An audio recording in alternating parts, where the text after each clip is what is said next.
अस्सलामुअलैकुम। उम्मीद करता हूँ कि दोस्तों आप सब खैरियत से होंगे।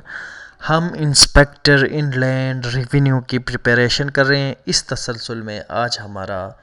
13वां लेक्चर है। ये लेक्चर भी चैप्टर 3 से रिलेटेड होगा। चैप्टर 3 में हम पार्ट 2 डिस्कस करेंगे, जिसमें हमारे पास सेक्शन 12 मौजूद है, जिसमें सैलरी को मुख्तलिफ प्रिंसिपल ले डाउन किए गए हैं कि कौन कौन सी बेनिफिट्स सैलरी में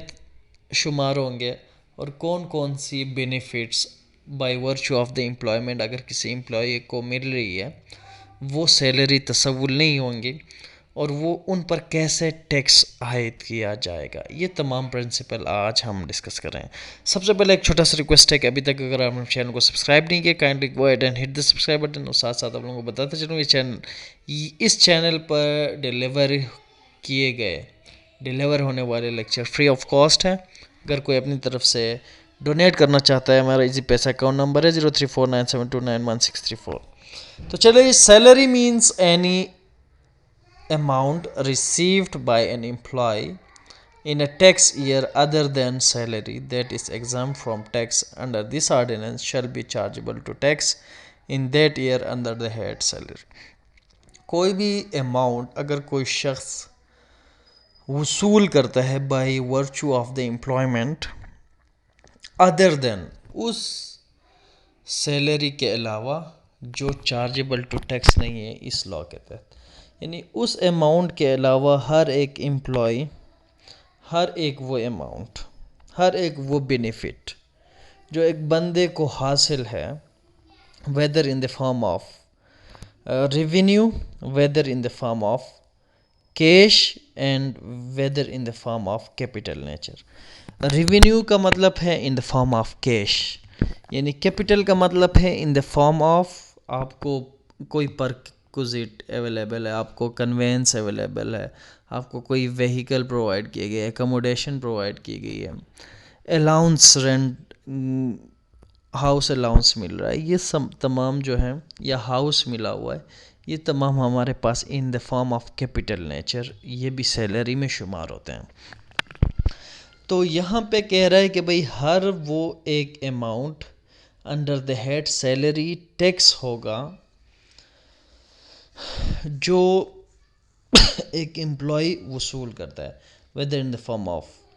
capital, whether in the form of revenue. Capital को कैसे टैक्स किया जाएगा अगर किसी को in the form of capital कोई सैलरी मिल रहा है, उसका रूल हम आगे जाके डिस्कस करेंगे। Salary means any amount received, every salary will be taxed except the income from salary is exempt under the law such as salary of president etc। यानी पाकिस्तान, यानी इनकम टैक्स ऑर्डिनेंस या किसी दूसरे law में अगर किसी शख्स को टैक्स से इस्तिस्ना करार दिए कि भाई इस बंदे की सैलरी पर इनकम टैक्स नहीं लगी, यानी उस शख्स के अलावा बाकी तमाम इनकम सैलरी पर under the head salary tax आयद किया जाए। जैसे हमारे पास प्रेसिडेंट की सैलरी जो है एग्जाम्प्ट है, इस तरह आर्मी पर्सनल्स की सैलरी पर टैक्स एग्जाम्प्ट है मुख्तलिफ। इसी के अलावा एनी पे, आपको कोई भी तनख्वाह मिल रही है, वेजेस मिल रहे हैं bye virtue of the employment, आपको कोई उजरत मिल रही है, रिम्यूनरेशन मिल रही है, provided to the an employee including leave pay. Leave pay कहते हैं कि भाई छुट्टी की जो आपको पैसे मिल रहे हैं, आपने छुट्टी की है फिर भी आपको तनख्वाह मिल रहा है, ये भी जो है सैलरी तस्वुर होगी। इसके बाद payment in leave of leave. Payment in leave of leave कहते हैं कि भाई आप छुट्टी की बजाय आप एक्स्ट्रा, यानी अपनी छुट्टी नहीं करते, यानी एक्स्ट्रा आप, यानी छुट्टी, आपको छुट्टी अलाउ है लेकिन फिर भी आप छुट्टी नहीं करते, आपको एक्स्ट्रा उस छुट्टी के पैसे मिलते हैं, ये भी आपकी सैलरी है। ओवर टाइम पेमेंट, अगर आप कोई ओवर टाइम काम कर रहे हैं, बोनस आपको मिल रहा है, कमीशन मिल रहा है by virtue of the employment, fee मिल रहा है, आपको सप्लीमेंट्स मिल रहे हैं, कोई इजाफी तनख्वाह मिल रहा है, कैश एज फॉर अनप्लेसेंट और डेंजरस वर्किंग कंडीशन, या आपको कोई आप कोई ऐसी डेंजरस वर्किंग कर रहे हैं, कोई आपको इसके लिए एक्स्ट्रा सप्लीमेंट, एक्स्ट्रा तनख्वाह मिल रहा है, एक्स्ट्रा पैसा कैश मिल रहा है, by virtue of the dangerous work you received extra amount, या कुछ इजाफी रकम आपको मिल रहे हैं, ये भी आपके अंडर द हेड सैलरी आएंगे। इसके बाद हमारे पास है कोई दूसरा बेनिफिट आपको मिल रहा है, perquisites. The perquisites whether convertible to money और नॉट। द परक्विजिट कहते हैं कि भाई आपको कोई बेनिफिट्स, परक्विजिट कहते हैं आपको बेनिफिट। अगर कोई आपको बेनिफिट मिल रहा है, आपको हाउस प्रोवाइड किया गया है, आपको गाड़ी प्रोवाइड की गई है, आपको अकोमोडेशन प्रोवाइड किया गया है, या आपको कन्वेंस प्रोवाइड की गई है, इन तमाम पर भी वेदर कन्वर्टेबल टू मनी और नॉट, लेकिन ये आपको बेनिफिट अवेलेबल है, इसको इसलिए इनको परक्विजिट कहते हैं। ये भी आपके सैलरी में शुमार होंगे। और अगर आपको गाड़ी मिल रहा है तो उसको, यानी इनकम टैक्स रूल जब आप पढ़ेंगे 2002, उसमें बाकायदा तौर पर दिया गया है कि अगर आपको गाड़ी मिल रहा है, मिली हुई है किसी साल, किसी टैक्स ईयर में आपके कंपनी की तरफ से, तो उस कंपनी की उस गाड़ी की जो ओरिजिनल प्राइस है उसकी 5%, उसकी 5% आप यानी टैक्स अथॉरिटीज़ को आप सबमिट करेंगे कि भाई ये आपकी इनकम शुमार होगी, 5%। इसके साथ the amount of any allowance provided by an employer to the employee including a cost of living, subsistence, rent, utilities आपकी मिल रही हैं, एजुकेशन, आपको एजुकेशन अलाउंस प्रोवाइड हो रहा है कि बच्चों के लिए, ट्रैवल अलाउंस आपको मिल रहा है, but shall not include any allowance solely expanded in performance of employees duty of employment like uniform allowance etcetera. इसमें एक्सक्यूज़ मी, आपको कोई भी अलाउंस मिल रहा है, रेंट अलाउंस मिल रहा है, यूटिलिटी, एजुकेशन, या आपको इंटरटेनमेंट अलाउंस मिल रहा है, लेकिन वो अलाउंस इसमें शामिल नहीं है जो आप ख़ास कर अपने किसके लिए इस्तेमाल कर रहे हैं, उस जॉब की परफॉर्मेंस के लिए इस्तेमाल कर रहे हैं। जैसे अगर आप कोई सिक्योरिटी गार्ड हैं, आप सिक्योरिटी कर रहे हैं, तो आपको यूनिफॉर्म के लिए पेमेंट मिल रही है, तो यूनिफॉर्म जो है, आप ये पेमेंट तो यूनिफॉर्म के लिए, आपको अपने यूज़ के लिए नहीं है, आप उस यूनिफॉर्म को क्या करेंगे, तो वो ख़ास उसके लिए। अगर आपको शूज़ के लिए अलाउंस मिल रहा है, तो ये जो है आपको ये कहते हैं this is the allowance which is solely expanded in the performance of the employment. आप अपनी ड्यूटीज़ को सरअंजाम देने के लिए ये पैसे खर्च करते हैं, ये अलाउंस आप खर्च करते हैं, ये सैलरी में शुमार नहीं होगी, इस पर टैक्स आयद नहीं होगा। इसके साथ है the amount of any expenditure incurred by an employee that is paid or reimbursed by the employer other than expenditure incurred on behalf of the employer in the performance of the employment. Duties of employment would add it to salary.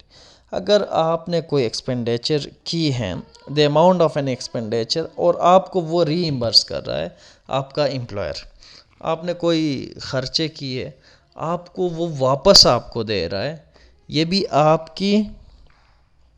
किस में शुमार होगी, आपकी यानी income from salary में शुमार होगी, आपको अंडर द हेड सैलरी इस पर टैक्स आयद होगी, आपने टैक्स देना होगा। The expenditure must not be on the performance of duty but for the employer benefit, यानी अगर आपको रीइंबर्समेंट आपकी होती है, वो reimbursement just for the benefit हो, तभी ये सैलरी शुमार होगी। आपकी बेनिफिट के लिए अगर आपको रीइंबर्समेंट की जाती है, तभी ये आपकी सैलरी शुमार होगी, अदरवाइज नॉट। इसके साथ the amount of any profit in lieu of और in addition to salary, or wages including any amount receive would be added to salary. इसके अलावा कह रहा है कि अगर आपको कोई और प्रॉफिट मिल रहा है सैलरी के बजाय, वेजेस तनख्वाह के बजाय, उनमें से कोई कंसिडरेशन आपको मिल रहा है, कोई आपको कंसिडरेशन मिल रहा है, consideration for a person's agreement to enter into employment relationship. आप किसी से एग्रीमेंट कर देंगे यार मैं आपको 2-3 साल बाद आपकी कंपनी ज्वाइन करूँगा, आपकी डिमांड है, आप किससे एग्रीमेंट करते हैं, वो आपको कंसिडरेशन कर देगा यार मैं आपको 5 लाख रुपए एडवांस देता हूँ कि यार ये लो ये 5 लाख रुपए, लेकिन 3 साल बाद मेरे साथ एग्रीमेंट करो कि तुम मेरे कंपनी ज्वाइन करो। तो अगर आपकी डिमांड है तो ये जो आपको जो कंसिडरेशन मिली है by virtue of the agreement that you will be an employee after 3 year to his company, तो इस सूरत हाल में जो है ये कंसिडरेशन जो भी आपकी उस साल जिस साल ये इनकम आपको मिल रही है आपकी इनकम फ्रॉम सैलरी में शुमार होगी, अंडर द हेड सैलरी आपको टैक्स किया जाएगा। इसके अलावा कोई as consideration for an employer agreement to any condition of employment or any changes to the employee condition of employment would be add under the head salary. अगर आप किसी का एम्प्लॉय हैं और एम्प्लॉयर से आपने क्या किया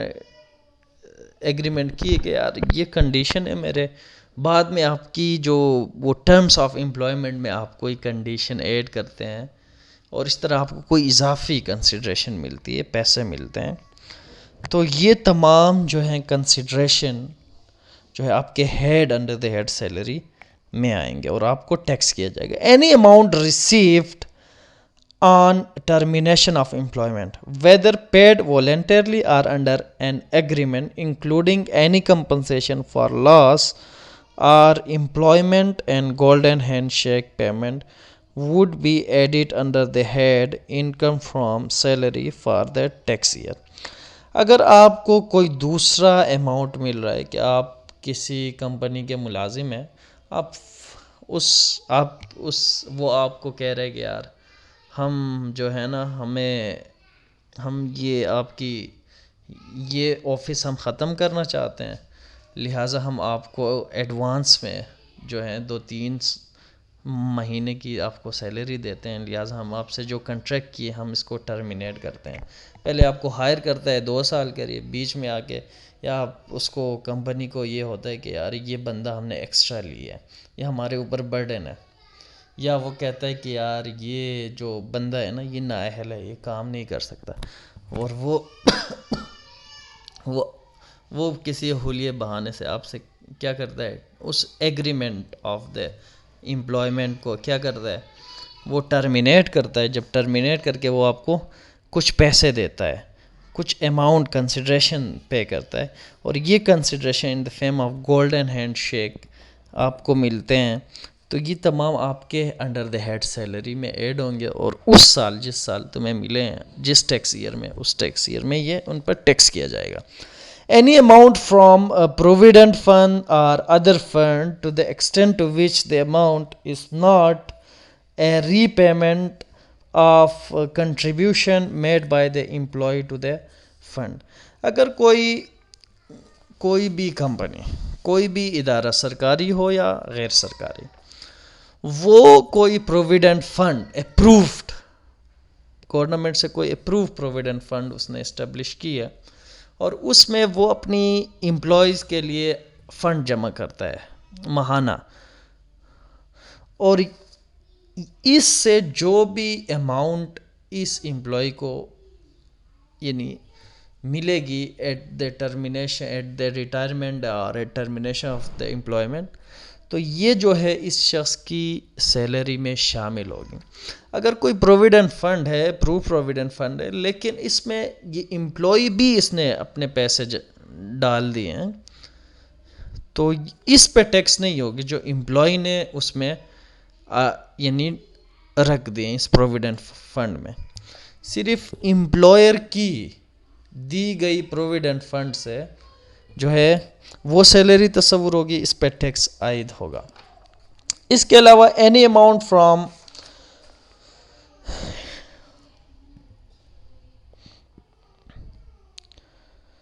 इसके बाद पे बाय एम्प्लॉय और pay by employer to the provident fund as consideration for an employer agreement to a restrictive covenant as consideration for an employer agreement to a restrictive covenant. अगर आप किसी के साथ एग्रीमेंट करते हैं कि यार मैं आपके साथ एम्प्लॉय हूँ और वो उस एग्रीमेंट में एक ऐसा रिस्ट्रिक्टिव कंडीशन लगाता है, आपको रिस्ट्रिक्ट करता है कि यार अगर आप मेरे कंपनी में हैं तो सेकंड टाइम आप किसी दूसरे कंपनी में आप जॉब नहीं कर सकेंगे। आप जो सर्विसेज मुझे प्रोवाइड कर रहे हैं ये किसी दूसरे मेरे राइवल मेरे मुकाबले के किसी कंपनी को नहीं दे सकते। अगर इस काउनेंट के नतीजे में रिस्ट्रिक्टिव काउनेंट के नतीजे में आपको सैलरी के अलावा आपको कोई एक्स्ट्रा पेमेंट की जाती है इस bye virtue of this restrictive covenant, तो ये भी आपकी सैलरी में ऐड होगी, ये भी आपकी सैलरी तस्वुर होगी। इस पे भी under the head salary tax किया जाए। On account of this agreement any amount is received would be added to the salary income of the salaried person. इसके अलावा आपको कोई पेंशन मिलती है, पेंशन जो होती है वो रिटायरमेंट पे मिलती है, ये भी सैलरी में ऐड होगी। जिस साल आपको पेंशन मिलेगी उस साल आपको उस पर टैक्स देना होगा। इसके साथ इन्वेटी है, इन्वेटी कहते हैं आपको कोई सालाना कोई इजाफी तनख्वाह मिलती है, तो ये इजाफी जो आपको जो अमाउंट मिल रही है ये भी जो है under the head salary tax होगा। इसके अलावा आपका जो पेंशन या इन्वेटी आपकी या any supplement to the pension as annuity whether it is taxable or not, लेकिन ये अंडर द हेड सैलरी, ये सैलरी शुमार होगा, उस पे टैक्स आयद किया जाएगा। The amount chargeable to tax as salary under section 14 employer share scheme. देखो एम्प्लॉयर शेयर स्कीम के बारे में कह रहा है कि अगर कोई एम्प्लॉयर शेयर स्कीम हम अंडर सेक्शन 14 पढ़ेंगे। ये मुख्तलिफ़ कंपनीज़ हैं, वो अपनी मुलाजिमीन को कम प्रॉफिट पर क्या करते हैं, शेयर देते हैं, और ये कम प्रॉफिट पर शेयर ये अगर ये एम्प्लॉय अपने पास से इस शेयर को ट्रांसफ़र करता है, डिस्पोज ऑफ करता है। अगर मैं मुलाजिम हूँ किसी कंपनी का, मैंने उसका शेयर लिया है, उसमें मैंने 10 लाख रुपए इन्वेस्टमेंट की है, आम तौर पर वो शेयर 10 लाख का था लेकिन मुझे वो मिली है 5 लाख का, क्योंकि मैं एम्प्लॉय हूँ, मुझे ये प्रिविलेज हासिल है कि मुझे शेयर कम प्राइस में मिला है। अभी मैं इस शेयर को डिस्पोज ऑफ करता हूँ 10 लाख रुपए पे, अगर ये मुझे एक्स्ट्रा 5 लाख रुपए जिस साल इसको डिस्पोज ऑफ करने से हुआ है, ये 5 लाख रुपए मेरे यानी